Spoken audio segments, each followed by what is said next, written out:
Oil போட்டுக்குவோம். நான் கடலை எண்ணெய் தான் யூஸ் பண்ணுறேன். ஆனியன் வந்து ஒரு பெரிய ஆனியனை ஒன்று அரிஞ்சு வச்சுருக்கேன். இதையும் இங்கே சேர்த்துருவோம். வெங்காயம் நல்லா வதங்கிடுச்சு. இஞ்சி பூண்டு பேஸ்ட்டு வந்து ஒரு ஸ்பூன் போட்டுக்கலாம்.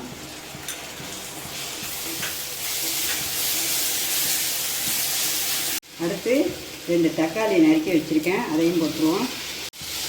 தக்காளி வதங்கிறதுக்கு கொஞ்சம் சால்ட்டு போட்டுருவோம். வெங்காயம் தக்காளி எல்லாம் நல்லா வதங்கிடுச்சு. அடுத்து மஞ்சள்தூள் போட்டுக்குவோம். மிளகாத்தூள் ஒரு பெரிய ஸ்பூனால் ஒரு ஸ்பூன் மிளகாத்தூள். மல்லித்தூள் சின்ன ஸ்பூனால் ஒரு ஸ்பூன்.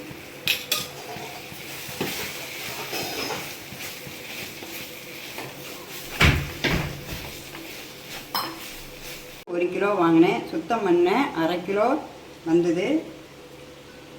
இதையும் போட்டுருவோம்.